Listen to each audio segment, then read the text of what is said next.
வணக்கம். விஎஸ் ஜோதிடம். இந்த ஜோதிட சேனலில் ரிஷபராசி தமிழ் புத்தாண்டு ராசி பலன்கள் 2026 ரிஷபராசிக்காரர்களுக்கு தமிழ் புத்தாண்டு என்பது இந்த வருடம் 14/4/2026 முதல் 15/4/2026 வரையான ஓராண்டு பலன்கள்.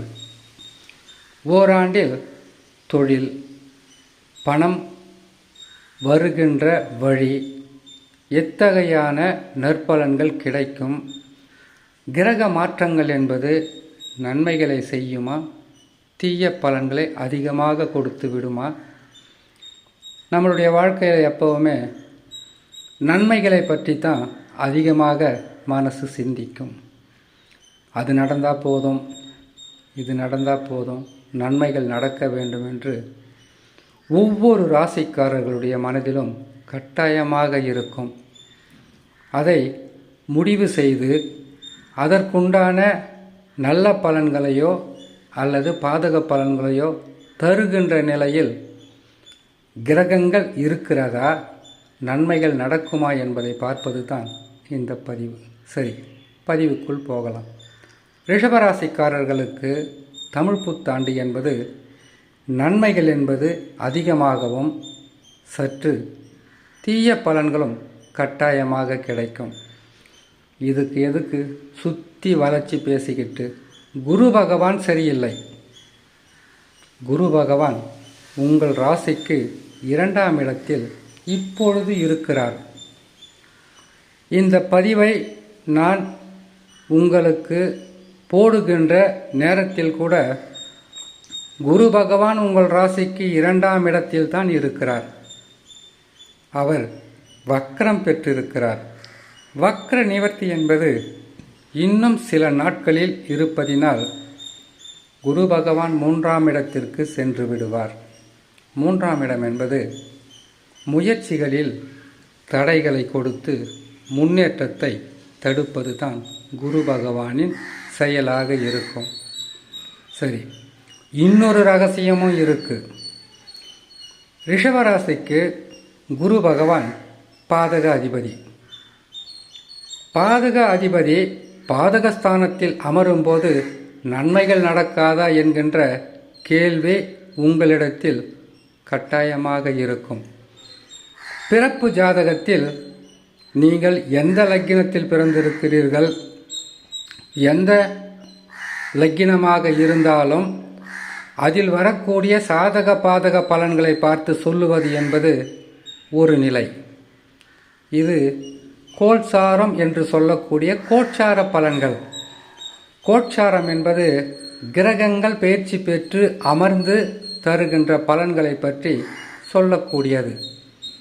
100% அப்படியே நடக்கும் என்று உறுதியாக சொல்ல முடியாது.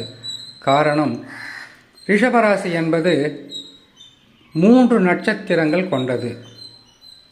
சூரியனின் நட்சத்திரம் என்று சொல்லக்கூடிய கார்த்திகை, ரோகிணி, மிருகசீரிஷம். சூரியனின் நட்சத்திரம் கார்த்திகை என்றால் சந்திரனின் நட்சத்திரம் ரோகிணி, செவ்வாயின் நட்சத்திரம் மிருகசீரிஷம். அப்படி இருக்கும்போது எல்லா ரிஷபராசிக்காரர்களுக்கும் ஒரே நிலையில் பலன்கள் கிடைத்து விடாது. ஒருவேளை இந்த பதிவை பார்க்குற இந்த நேரத்தில் தசா நல்ல நிலையில் இருந்தால் யோக காலம் என்று சொல்லலாம். யோக காலங்கள் என்பது எப்பொழுது நன்மைகளை செய்யும் என்றால், சனி நல்ல இடத்தில் இருக்கணும், ராகு கேதுக்கள் நல்ல நிலையில் அமர வேண்டும், குரு பகவானும் நல்ல இடத்தில் இருக்கணும். இந்த காலங்களில் இந்த கிரகங்கள் நல்ல இடத்தில் அமர்ந்து விட்டால் உங்களுடைய சொந்த ஜாதகத்தில் நடக்கின்ற தசா கூட உங்களுக்கு பெரிதளவு வெற்றியை தர வேண்டிய அவசியம் இருக்காது. ஆனால் தசா சரியில்லாதவர்களுக்கு சற்று பாதகமாக இருக்கும். சரி, குரு பகவான் 3ஆம் இடத்திற்கு வைகாசி மாதத்தில் மாற்றம் பெற்று அமர்ந்து விடுவார். முன்னேற்றங்களுக்கு தடையை கொடுப்பார். ஆனால் சனி பகவான் உங்கள் ராசிக்கு 9க்கும் 10க்கும் அதிபதி. அவர் உங்களுடைய ராசிக்கு 11ஆம் இடத்தில் மிக பலமாக அமர்ந்திருக்கிறார். ஆகையால் ரிஷபராசிக்காரர்களுக்கு ஒரு கிரகம் உங்களுக்கு பாதகமாக இருந்தாலும் மற்ற சனி, ராகு, கேது மிகவும் நல்ல இடத்தில் அமர்ந்து நற்பலன்களை தர இருக்கிறார்கள். சனி பகவான் குரு பகவான் செய்கின்ற செயல்களையும் உங்களுக்கு தடுத்து நற்பலன்களை அள்ளி கொடுக்கின்ற ஸ்தானத்தில் அமர்ந்திருக்கிறார். இருந்தாலும் குரு பகவான் என்பவர் யார் என்று கேட்டால் ஒரு கௌரவ கிரகம். குரு கெட்டால் உங்களுடைய வாழ்க்கையில் சில கஷ்ட நஷ்டங்களை கட்டாயமாக சந்தித்தே ஆக வேண்டும். அதுவும் எதனால் வரும் என்றால், குரு பகவான் என்றாலே பொருளாதாரம், கௌரவம், எடுக்கும் முயற்சிகளில் எளிதில் வெற்றி, குடும்பத்தில் சந்தோஷம், திருமணம், வீடு கட்டுவது, கிரக பிரவேசம் செய்வது, புதிதாக தொழில் தொடங்குவது, புதிதாக வியாபாரங்களை ஆரம்பிப்பது, வெளிநாட்டுக்கு செல்வது, புத்திர பாக்கியங்களை பெறுவது, இப்படிப்பட்ட சுப நிகழ்ச்சிகள் அனைத்திற்குமே, சுபமங்கல நிகழ்ச்சிகள் அனைத்திற்குமே குரு பகவான் தான் முதலில் இருப்பார். அந்த குரு பகவான் மறைவதுதான் உங்களுக்கு சில நேரங்களில் மன சஞ்சலத்தை கொடுத்துவிடும், பொருள் இழப்புகளை கொடுக்கும், நஷ்டங்களை கொடுக்கும். இருந்தாலும் அதையும் தாண்டி நன்மைகளை செய்யக்கூடிய ஸ்தானத்தில் சனி பகவான் இருக்கிறார். சனி கொடுத்தால் யார் தடுப்பார்? சனி கெடுத்தால் அதை யார் கொடுப்பார் என்கின்ற பழமொழிகளை நாம் கேட்டதுண்டு, கேட்டு அனுபவித்ததுண்டு. இருந்தாலும் ரிஷபராசிக்காரர்கள் ஒன்றை மட்டும் உணரலாம்.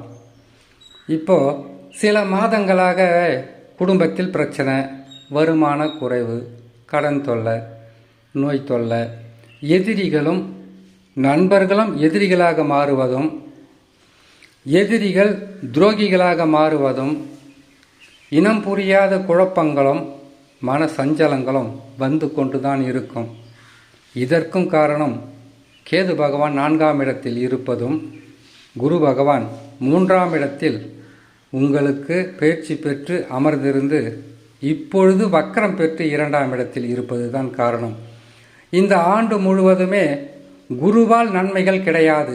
இருந்தாலும் சனி பகவான் உங்களுக்கு மிகவும் உதவியாகவும், முடியுமா முடியாதா என்ற ஒரு மன விரக்தி வருகின்ற காலத்தில் சனி பகவான் நான் இருக்கிறேன் என்ற ஒரு உதவி, ஒரு நட்பு, ஒரு சொந்த பந்தம், இல்லை உங்களுடைய தொழில், உங்களுடைய உழைப்பால் கட்டாயமாக பெற வைப்பார்.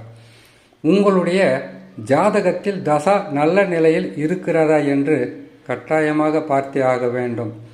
எதற்காக என்றால், ராகு கேதுக்கள் இதே 2026இல் பயிற்சி பெற்று நல்ல இடத்தில் அமர்ந்தாலும் குருபலம் இல்லாததால் தான் சிறிது தடைகள் ஏற்பட்டு அதற்கு பிறகு பொருளாதார உயர்வு, தொழிலில் வெற்றி, நற்பலன்களை ரிஷபராசிக்காரர்கள் பெறலாம்.